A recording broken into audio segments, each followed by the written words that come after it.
Hey, everybody. Welcome back to Black Indians and Freedmen, the podcast. How are you, Dr. Christina Dickerson-Cousin? I'm great. How are you? Doing well, thank you. Happy Founders Day. Thank you. Chapter 3 is a pivotal point in the book. How does this point of the book differ from the previous two chapters? Excellent question. The first two chapters really deal more with the North.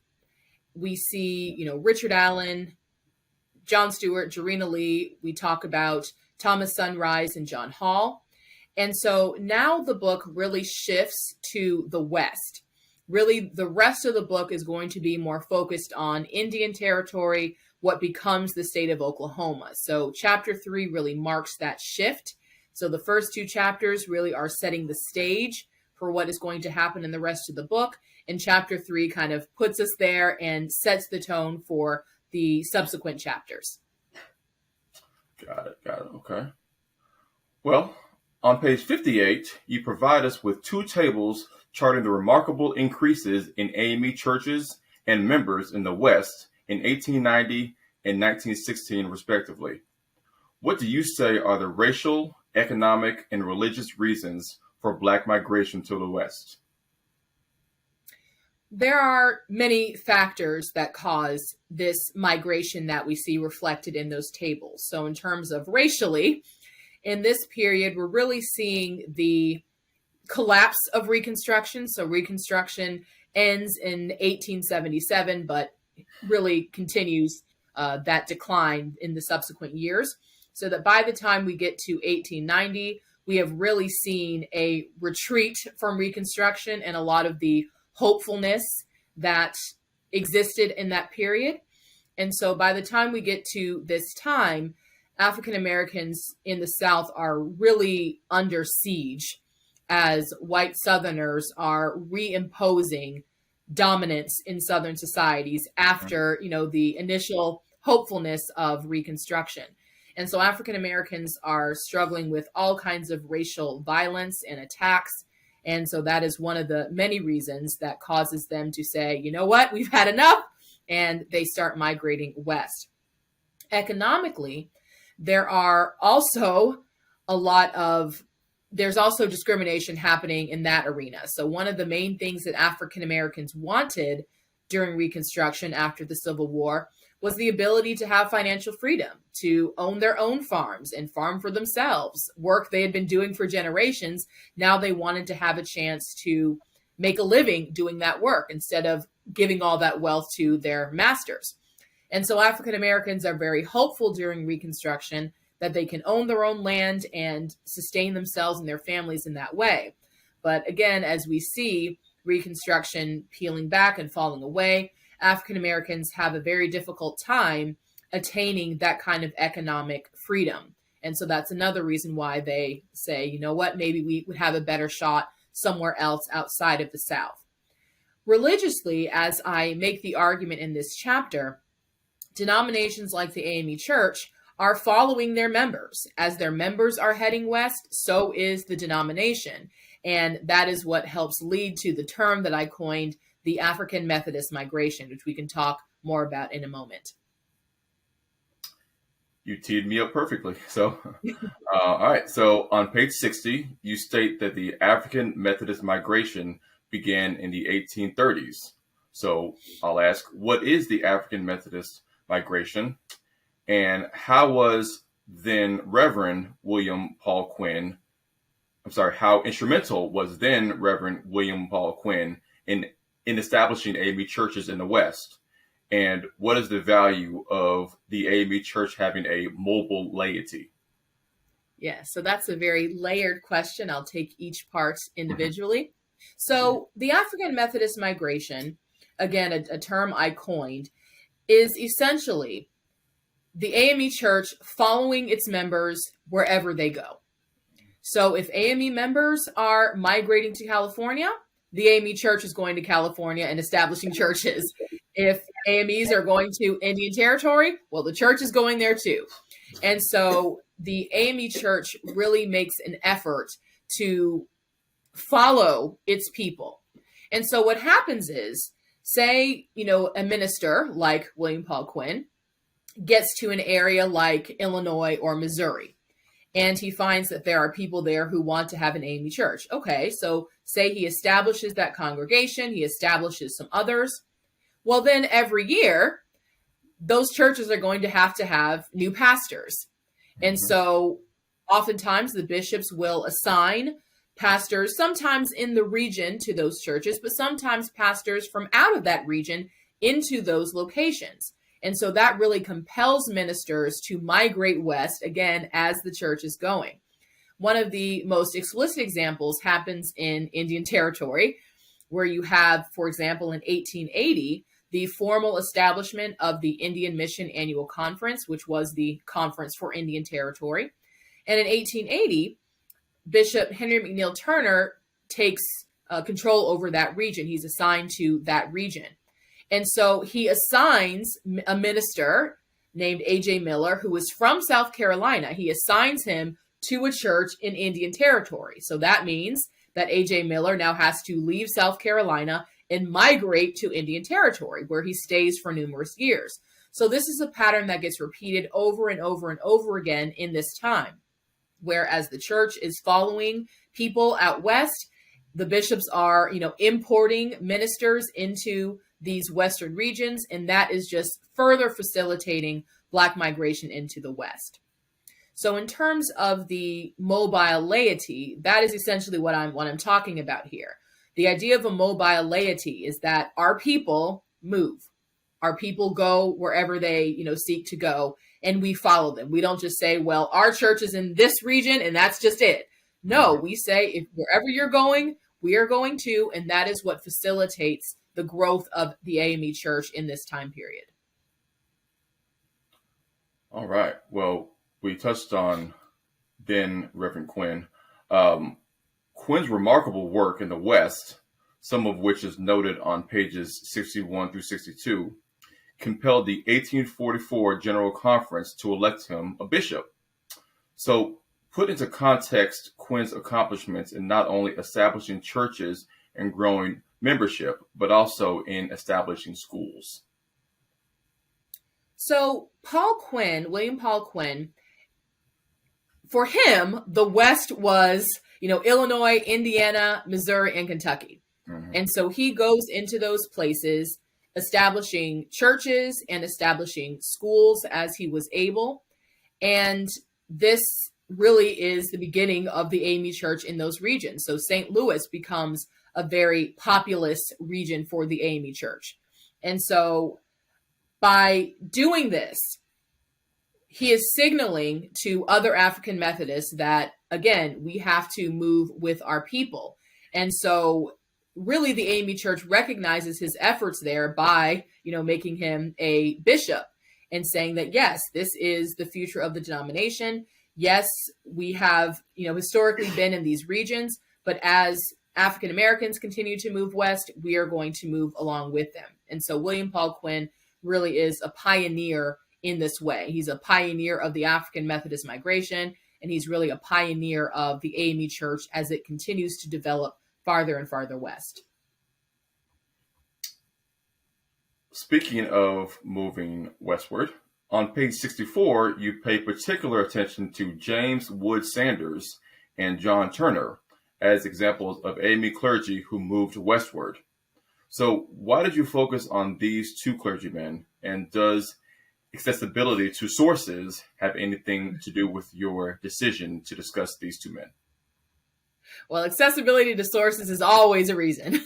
So I was able to find a good bit of information about these two men, but they're also very illustrative of the point I was trying to make, that in this period, you have AME ministers going to places that they were not from. You have Sanders and Turner going to Kansas, going to Colorado, going to New Mexico, places that they would not have ordinarily thought to go. But because of following the mobile laity, these ministers were compelled to do so, and they are a part of this larger African Methodist migration, moving the denomination farther and farther west and establishing itself among these emerging Black communities in the West. Okay. All right. Pages 65 through 66 detail the Exoduster movement of 1879. What role did the AME Church play in supporting Exodusters? What was life like for Blacks post-arrival to Kansas? The Exoduster movement happens in 1879, and it really is a culmination of all of these push-pull factors that are going on in the South. People who are just fed up with the situation in the South, feeling that they didn't have an opportunity to advance in the way that they wanted to. And so they say, okay, well, we are going to have an exodus out of these southern states. And so, of course, Exodusters is a nod to Moses and the Exodus from the biblical story. And so as they are going, it's not an easy trip. And during the course of their traveling, they have to stop in various places. One of the places they stop is in St. Louis, Missouri. And at this point, there is an established AME church there. And this is, established because of that African Methodist migration. And so the pastor is able to support the Exodusters and say, okay, we have these people who are migrating to Kansas. Let's help them in whatever way we can. And so the AME Church really does become a source of assistance for these migrants, these Exodusters. And once these people make it to Kansas, it's not as if everything is easy and smooth sailing. They still have to acquire land. They still have to, make a living and make sure that their families are taken care of. So it's not an easy life, but for many, they viewed it as still preferable to what they'd experienced in the South. But it's by no means an easy existence once they make it out there. Okay. All right. On page 67, you write, quote, African Methodists helped establish all Black towns in Indian Territory and played crucial roles in the success of these settlements, end quote. Conversely, you also talk about the resentment some in the 5 civilized tribes felt about the growth of these all Black towns. On page 69 specifically, you mention Indian resentment toward Bolaites, culminating in threats of violence. Please talk about this tension and how it was ultimately resolved. What's really fascinating about this time period is the emergence of all Black towns. You have African Americans who are migrating into Indian Territory. You have African and indigenous people already living there, and oftentimes offering up portions of their land allotments on which you can establish these Black towns. And because, as we have learned already, African Methodists are willing and able and excited to move along with their mobile laity, it's not really a surprise that AMEs are a part of establishing these all Black towns. And I go into a good bit of detail about that in the chapter. So these all Black towns, in many ways, these are an oasis away from the challenges that Black people face in other communities where they felt so unwelcome and so mistreated. And so these towns are really an important part of this time period. So there are maybe 50 all Black towns established in this region during this time period. So it's really a remarkable growth, and the AME Church is there right alongside this development. AMEs are helping to establish these towns. They are, of course, establishing churches and schools. And so they are very much on the front lines of this. The fact that they're establishing these towns does not go unnoticed. And for some indigenous people in the region, they, resented the fact that these towns were being established on lands that they considered very much theirs. And so it's a, complex issue. And again, I talk about it in detail in the book, but it did lead to some resentments and some violent conflicts. So it seems that eventually this resentment ebbed somewhat, and the Black towns were eventually able to, proceed on, towns like Boley. But it is worth noting, of course, that all Black towns suffer, threats of violence throughout this period. The most notable example, which we'll talk about more, is the Tulsa region, the Greenwood district in Tulsa, Oklahoma, which is this all Black neighborhood. And so it kind of fits into this, complex situation that all Black towns and all Black neighborhoods are in. But again, the AME Church is very much a part of the development of these towns and these Black neighborhoods, and really there on the ground floor of these establishments. A point of clarity I should have mentioned. Can you clarify who the five civilized tribes are? Yes. So the five civilized tribes are the Cherokee, Creek, Choctaw, Chickasaw, and Seminole nations. These five civilized tribes originally lived in the Southeast in places like Georgia and Tennessee. But as a result of the Indian Removal Act, they were forced to migrate west into what was then called Indian Territory, but now is the state of Oklahoma. And all five of these tribes had enslaved people. They enslaved Black people. And so some of these Black people had indigenous ancestry because of the generations of enslavement of their families, and they were very much a part of these nations, these communities. Some of these people fluently spoke indigenous languages and were very connected to the history and culture of these places. So after the Civil War ends, these people are still living in Indian Territory, and for a host of complex reasons, which we'll talk more about later in the book, they were able to acquire land allotments because of their connection to these tribes. And these land allotments, this is where all Black towns like Boley get established initially. Okay. Speaking of Boley, you have you have three sections towards the end of the chapter, each dedicated to all Black towns. So what should readers take away about the establishments of Boley, Rentisville, and Vernon? And are there any specific anecdotes that stand out? Boley, Rentisville, and Vernon, those are just three of the roughly 50 all Black towns that get established in this time period. I emphasize Boley because there was an African Methodist named T.M. Haynes who was one of the founders of it. So it makes sense to highlight that. And I have a great image in the book of the AME Church in Boley.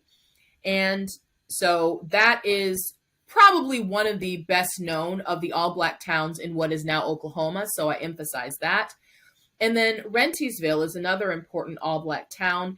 It is perhaps best known for being the hometown of noted Black historian John Hope Franklin. So I emphasize that as well. And then Vernon is an all Black town that was actually named after an African Methodist, William Tecumseh Vernon. So I mentioned that for obvious reasons. So William Tecumseh Vernon becomes an important part of Teddy Roosevelt's presidential administration. He becomes the registrar of the Treasury. And so in that role, he is able to have, a good bit of stature. So this happens in 1906 that he has this position. And so he is positioned in the administration at the same time that Oklahoma is coming up for statehood. And so as a part of the Oklahoma statehood effort, they're talking about how they want this new state to look, what kind of laws they want to have. And the descendants of those who have been enslaved by the five civilized tribes, they want to make sure that their rights are going to be respected. African Americans who have migrated there feel the same way. And so in 1907, they actually create a delegation and go to Washington, D.C. to try to, speak to whoever they can to make sure that the new state of Oklahoma will be fair and equitable to African Americans and Black indigenous people. And so William Tecumseh Vernon, he is perfectly placed to be a support to them. And that's what he does. He really reaches out to them. I think it's reasonable to assume that he's the one who sets up the various meetings with officials that they end up having. And they never forgot that. They never forgot that. Even though the, Oklahoma statehood bill goes forward and there are discriminatory laws put in place, they still remembered that Vernon had tried to help them, that he had hosted them, that he had been on their side.